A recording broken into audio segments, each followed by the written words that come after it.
Okay. Welcome to Phenomenal Woman Wednesday. So today I have three amazing, phenomenal women, and they agreed to sit down with me and share their story about who they are, what makes them phenomenal, as well as their spiritual journeys. They are amazing spiritual women, very enlightened, I would say.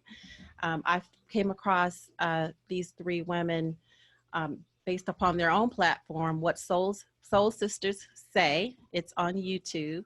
And I found the information that they provided to be very enriching, spoke to me in terms of my own views on how the world works.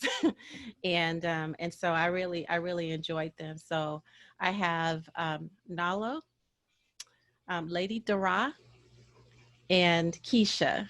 And Yeah. so thank you, ladies, for being here. I really appreciate you taking time to sit down with me today. Okay. Thanks for having. So, can you tell us a little bit about? I'll start with you, Lady Dara. Can you tell us a little bit about yourself? I'm actually in the podcast, somewhat podcast business myself. I have a Okay. segment on JPRG radio station. It's an international internet station, and Mhm. it's aired every Thursday night from 7 to 9. And it's a lot of fun. Yeah. We play 80s, 90s music, and I on my segment, I promote entrepreneurship. So of course, I've had you on, and we really Yeah. enjoyed Thank that you. segment. So thank you for joining us. But I like to shout out a lot of people that are just getting it on. It's called Get It On Your Own. So I Hmm. feature one person different every week, and I just like to feature people that are getting it on their own and not out here looking for someone else to actually promote their dreams. They're promoting their own dreams, and I call it digging inside yourselves and coming out with greatness. And it's really nice. Yeah, And I that's awesome. especially like to promote the Black businesses. Yeah, of course. Yeah, especially. I mean, we're in a whole global ascension, it feels right now, and so I think that's amazing. But yeah, thank you for having me on your show. I really enjoyed that. That was really a wonderful experience. I love, and I listened to the whole show, and it was really good. I really enjoyed it. You enjoy? Yes, Hmm. please tune in anytime. We have to have you back. Yeah. Oh, thank you. Yeah, thank you. Awesome. Okay. So Nalo. Well, I am. We're supposed to be telling you about ourselves. Yes. Um, well, currently, I'm not really doing work, but I am definitely working on this project with my sisters, What Soul Sisters Say. And I'm just doing right now a lot of creative work with myself with writing and painting. And Wow.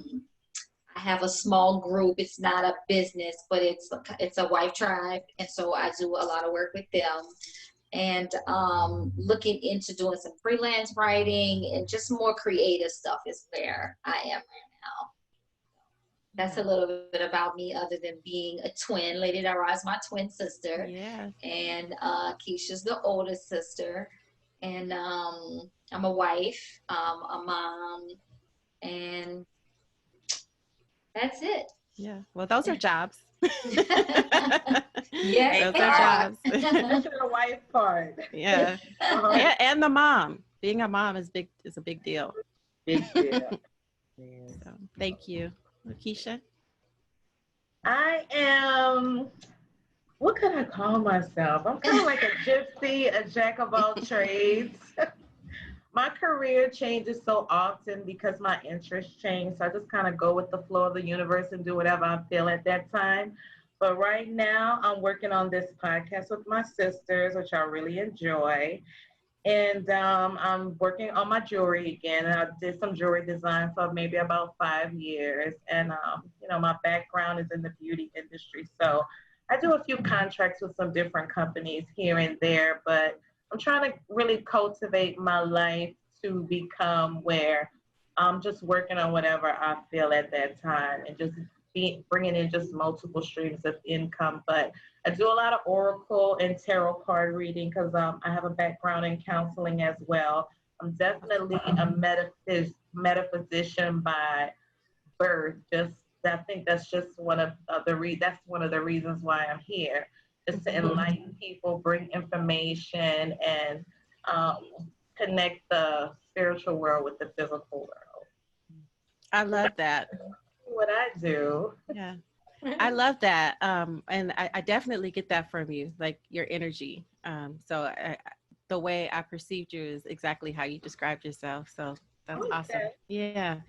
And I'd love to talk to you. So we'll get into that in terms of the tarot card reading, because there are people, people feel like, whoa, that's like, taboo, we don't do that. So I do want to, explore that with you and talk to you about all of you, how you came to adopt that as a practice, something that you do and felt, find a comfort in it since you, at least based upon what I've seen on your podcast, you've come from different backgrounds and you've journeyed to this point. So I think that'll be really interesting.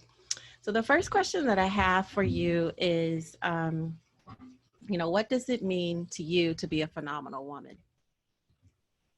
So we can just go back in the same order. Okay. Well, for me, I said simply, okay, I already kind of like prepped myself for all the questions, so I wrote it down. Because I am a mother of 3, and they took all my memory when they left. I understand. I have 6, so I get it. Oh my God, that's right. Wow. You did say that. You look amazing. Wow. That's phenomenal in itself. Really? Thank you. Yeah, I have 6 babies. Well, I just wrote down that for me, a phenomenal woman is people who have, or women, I should say, who have survived the struggle. And big struggles, small struggles, whatever that may be. When they see themselves through it, overcoming any obstacles and coming out on top, for me, that's a phenomenal woman. Yeah. Yeah. I totally agree. Like I always say, that a woman that has no experience or hardship is lacking in what she has to offer. Exactly. Right. I totally agree. I feel like, how can you teach if you haven't experienced? If you haven't experienced anything. Absolutely. I love that. Okay. Nalo? Yeah, I'm gonna have to agree. Experience is the best teacher. Yeah. So for me, because I write poetry and I'm a poet, the first thing I hear is Maya Angelou's poem. Whenever anyone puts phenomenal and woman in the same sentence, I just hear the poem going over and over. So she described it to me perfectly. But she kind of encompasses, she talks about the things that you can see outwardly. Yeah. With the smile and it's in my hips and things like that. But she also talks about her inner mystery in that poem. So to me, it's a woman who can see her fullness as a woman. And, it's a journey to get there. But that's the definition of a phenomenal woman. Yeah, the inner mystery. I love that. Like, because when you hear Phenomenal Woman by Maya Angelou, you think about all of the things that she describes in terms of that woman's aesthetic and the way she moves. But I hadn't really thought about what she said about her inner mystery. So that is what makes the woman, right? Because if you have your external, like you could have a dress that's hanging on a hanger, but when you wear the dress, it gives the dress life, right? So it's what's inside. It's the person that makes it. So even the stride in her hips and the swing of her hips and all of those things that she describes, it's her inner mystery that makes it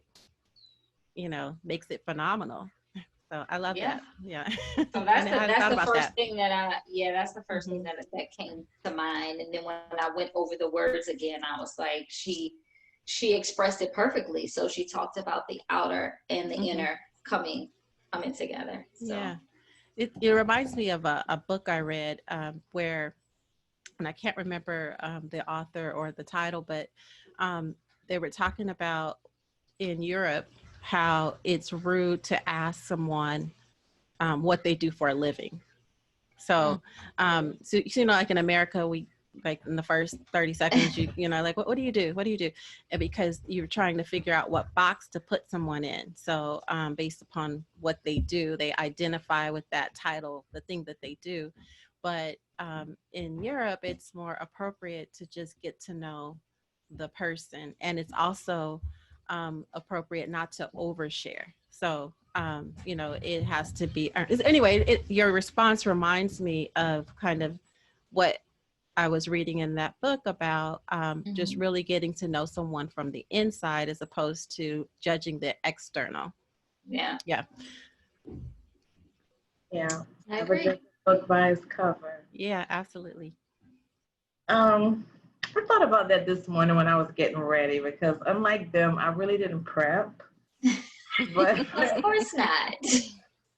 I mean, I just because I can't remember anything anyway, so it just has to really come from me naturally. But I did think about that, and to me, a phenomenal woman is a woman who, after you meet her or you come in contact with her or anything about her essence, if you've either learned something or she changed you in some type of way or influenced you or just left you with really good vibes or feeling better about yourself or anything that you could take with you on the rest of your journey, to me is a phenomenal woman.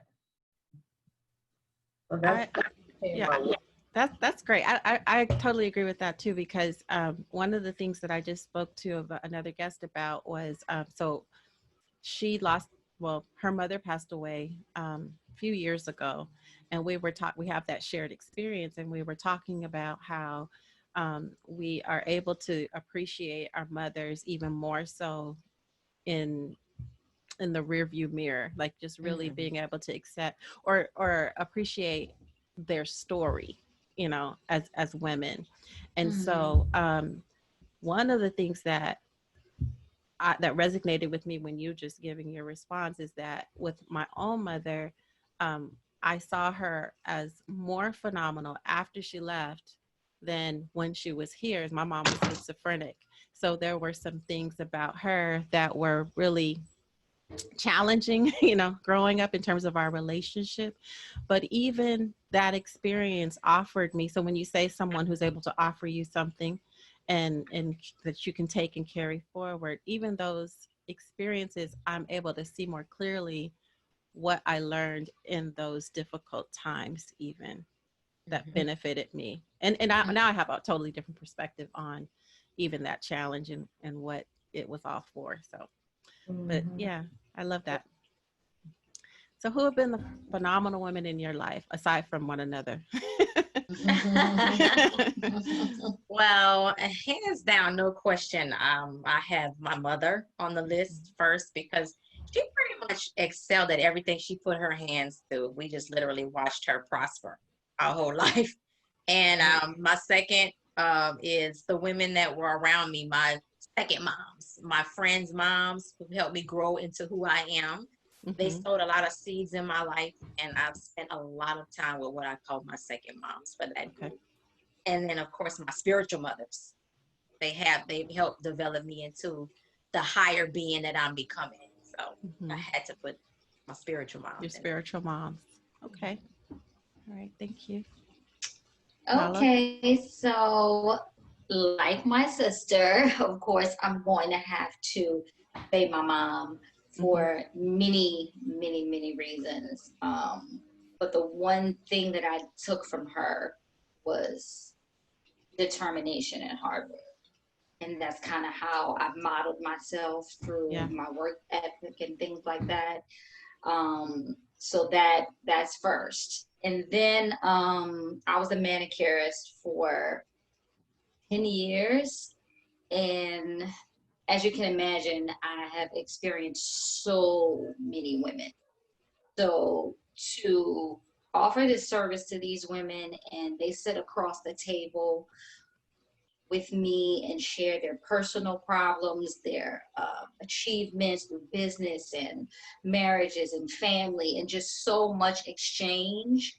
There's a lot of phenomenal women out here. I mean, I've had from every walk of life, doctors, athletic directors, lawyers. I mean, we're all the same.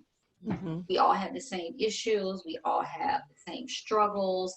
And that's where we were able to make connections. Just seeing all of these, the world would see you as a phenomenal woman because you're a doctor and a lawyer and a teacher and all of these things. They share some things with me that I felt honored that they were sharing these things with me. So see all of these women have all of these outside accolades, and then also be a real woman. To me, that's a kind of phenomenal. Yeah. So they had a common thread. You found the common thread through all of these women. Yes. And that's interesting because I think that's where you would offer where your culture comes into play. Because not every manicurist or someone who's providing that type of service would be an ear or even have that kind of exchange with their clients. You know, sometimes, you know, I'll say for myself, like I'll go and I don't want to talk. I just want to, I just want to sit there and, but that has also to do with what that experience might look like at that particular moment. I've also gone to I had a facialist and she was like my therapist. She would be doing a facial and we're supposed to be this Zen experience, but like, she's like, okay, girl, what happened now? Like, we would be talking about everything. So yeah, I can appreciate that. That's pretty. And I met someone who was she was actually on the podcast. She's an airline stewardess. And when she talked about her job, she described it just like you describe yours. Like it was an opportunity for her to connect with other souls. Like it was like, that's the way she described that. Yeah. Thank you. Yeah, it was definitely a learning experience for me. And there were certain lines, of course, you try to keep that professionalism, but once that client has crossed that line and shared some really intimate personal things, and I mean, it is definitely like a therapist, and that's, you know, with hair, barbering, which they've done as well. As to anything that you have to come in physical contact with someone, that's a big exchange. Yeah. And so I was honored again, and that information that they shared with me is a lot of private, personal, and so I felt honored in that. Yeah, that is honorable when someone trusts you with their information. Kisha? Well, my first experience with the most phenomenal woman I felt in my life at that time was Diana Ross.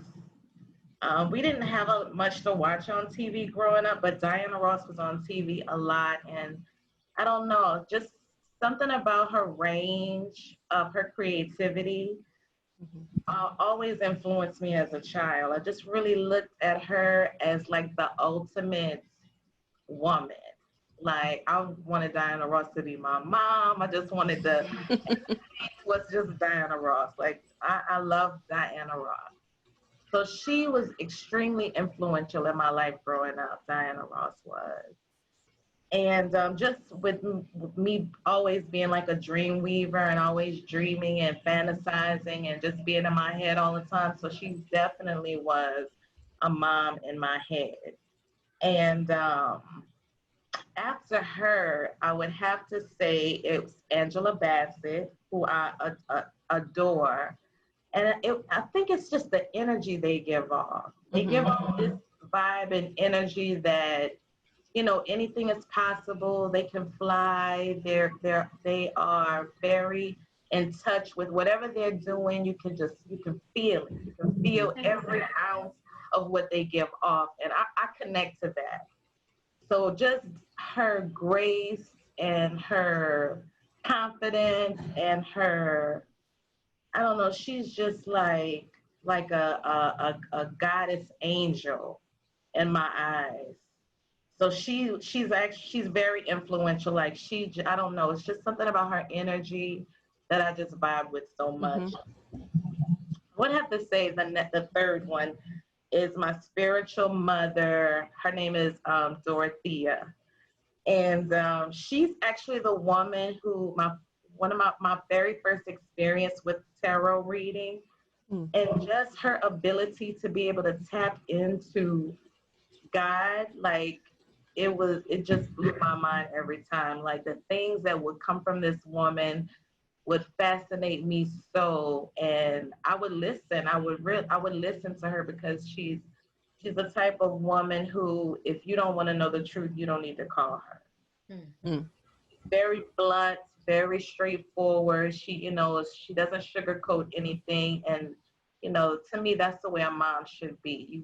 Yeah. You need to know the truth about anything if you're gonna survive in this world. So I would definitely have to say her as well. Wow. So, one of the so when you're talking about, so you described your spiritual mom, and then Lady Darah, you described your spiritual. Is that the same type of experience you had with your spiritual moms? Not really. When I say my spiritual moms, I meant women who I was a little bit more close with, growing up pretty much inside of my circle, but they Okay. evolved spiritually before me. Okay. And so they passed down the information. Yeah. Okay. That makes sense. Okay. And then, if based on all of the women that you've described, what are the characteristics that you would say you've adopted into your own lives? Well, my mom, she was always an entrepreneur, and I've been an entrepreneur most of my life. Like Mm-hmm. Kisha, I have been a barber for 18 years, just now retiring that. And I would have to say, when I look at entrepreneurship, um, I've kind of had my hands in other little things too on the side, but mainly just wanting to do the work for yourself and not having to rely on other people. That's Mm-hmm. always been my mom all of her life. So I've definitely, all three of us actually adopted that from her. And then aside from that, also like my mom, she raised three girls pretty much alone. And I've also raised three girls pretty much by myself. And just becoming the higher version of myself that I've also adopted. So. Yeah. Okay. Nalo? My turn. Yes. Um, so I would say, like she said, my mom was an entrepreneur and she worked a lot. And so we were able to witness all of this hard work and perseverance. Our emotional connections may have not been as strong when we were small, but in hindsight, I was able to witness a very strong work ethic. And so I kind of patterned myself, like I said before. I have a very strong work ethic. If I work with you on a project, or if I work for you with your company, um, I'm gonna give it all, Yeah. because I have a very high integrity for who I am and what I represent, and so I make sure that I take that strong ethic and E that I do. Awesome. Okay. Mm-hmm. Keisha?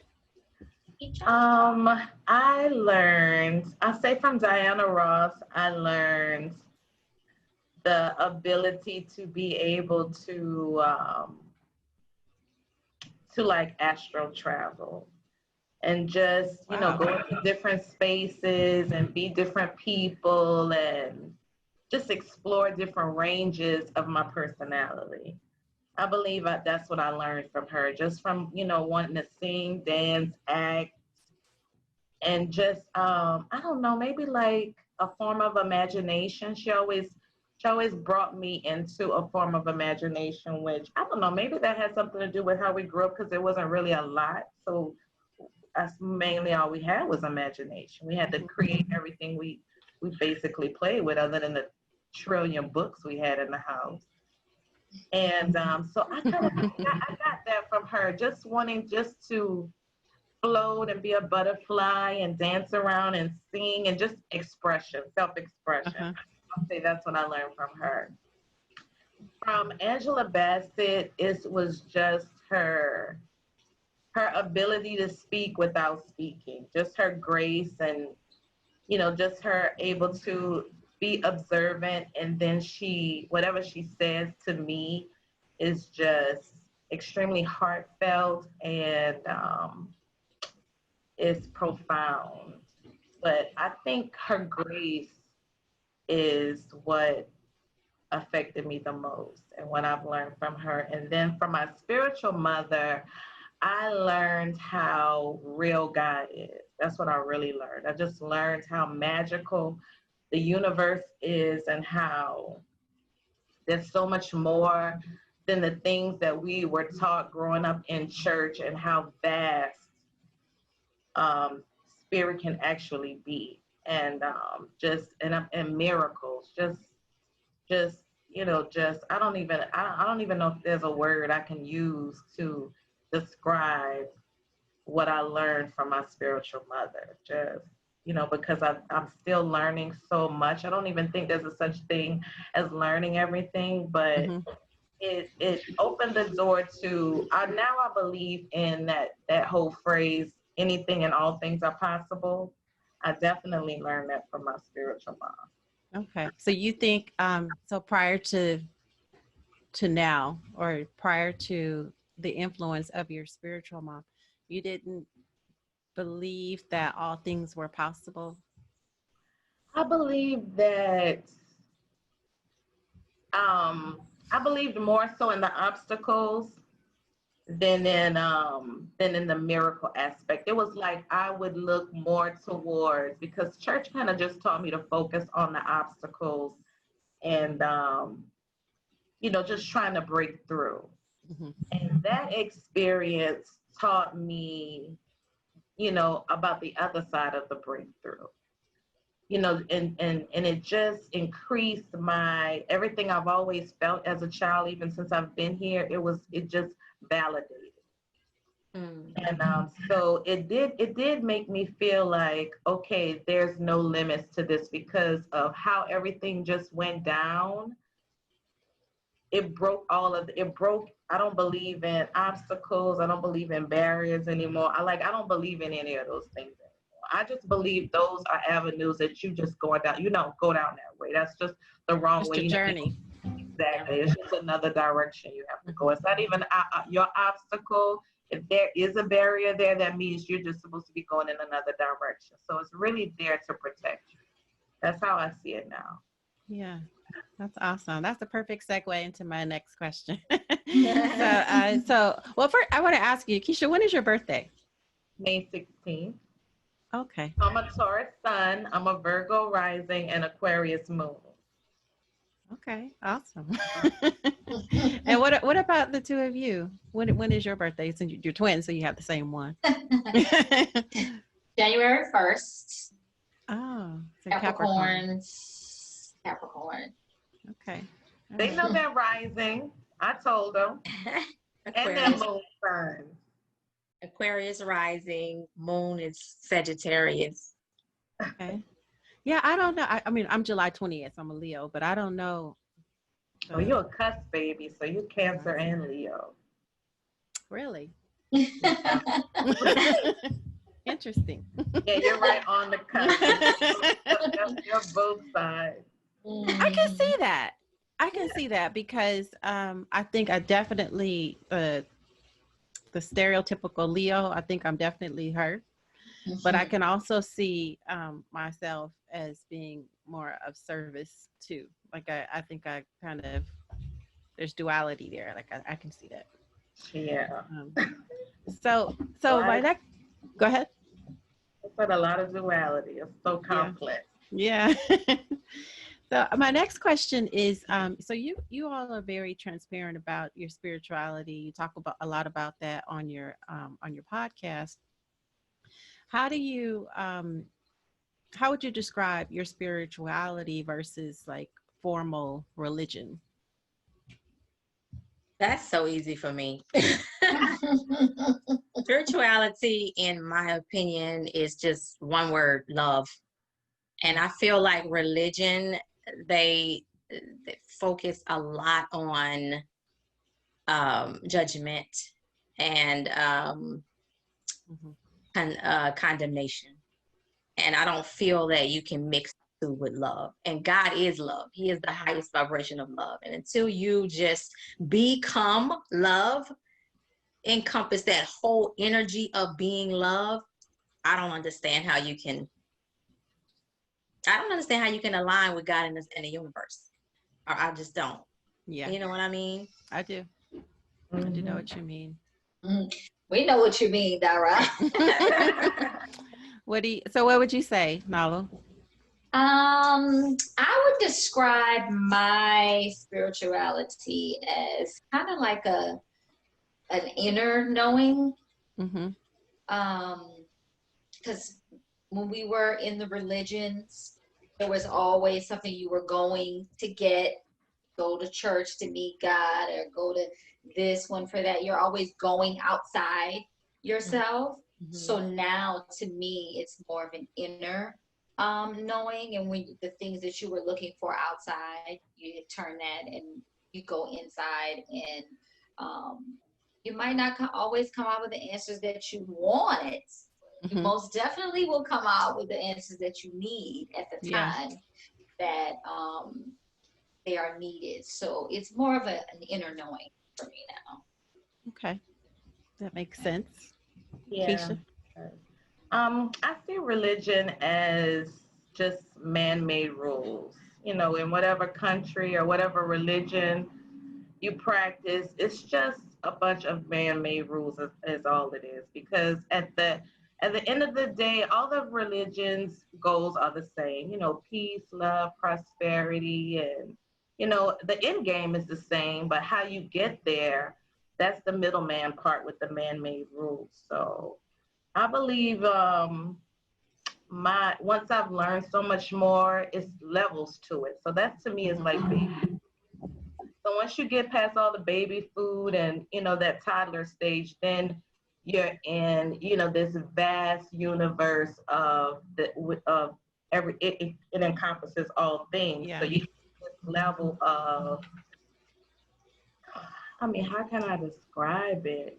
Like um I believe that the universe is God. I love the term God. So Gaia, God, the universe, to me, it's all the same.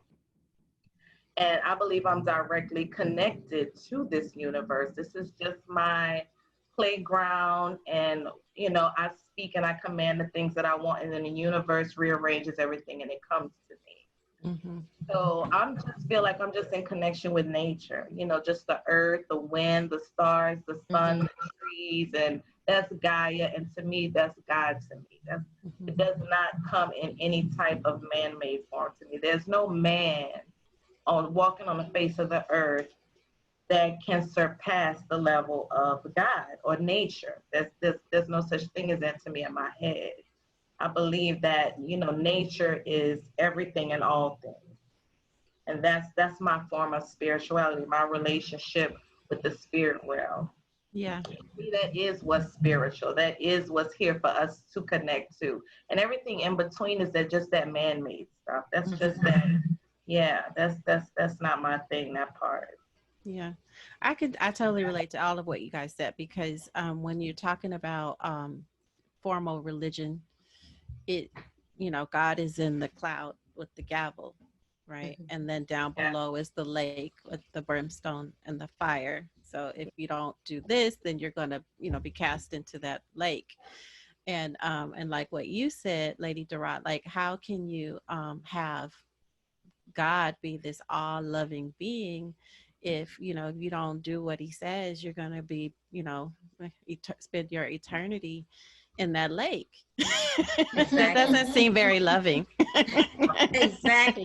you know I think it's more or less of like a metaphor. yeah.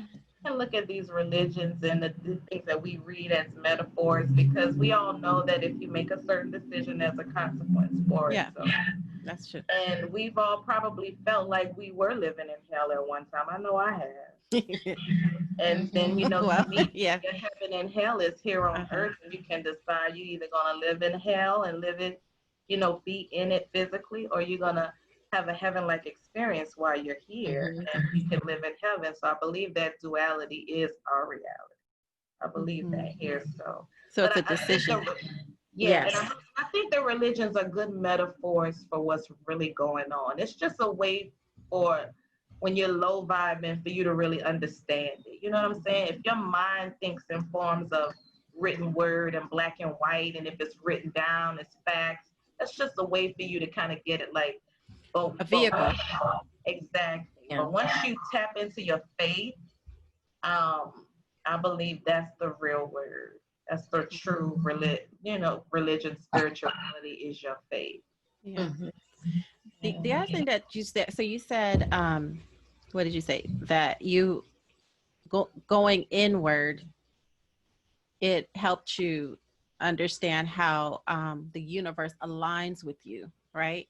So some you, I think that's what you said. What you said. But what I took from that, I was talking to someone at one point about she was kind of going back and forth on what she wanted. Like so one day, she might say, "Oh, I want. I'll just use a specific job for example. Oh, I want to be." Um, I want to build homes for a living, and I really want this, job to come to fruition for me. I really want it to, happen for me. Then the next day, you know what I just want to do. I just want to be a basket weaver. That's all I want to do is basket weave. And then the next day, I just want to build a skating rink. That's what I want to do. And I told her, I said, you have the universe like doing all of this back and forth because as soon as you say I want to build these homes, the universe is like, okay, let's all come together and give her this opportunity and platform to build the house. But then the next day you've told the universe, no, I want to, I want to do the back. Oh, okay, let's rework it. She wants to do basket weaving. Okay, that's it because the power is in your words. You're like commanding the universe to align with what you have expressed. So that the reason why you have all this chaos is because you're not focused on what it is that you want.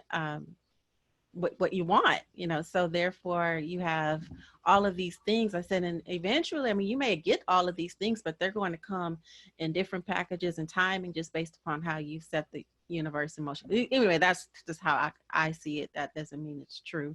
But I agree. I definitely yeah, agree with that.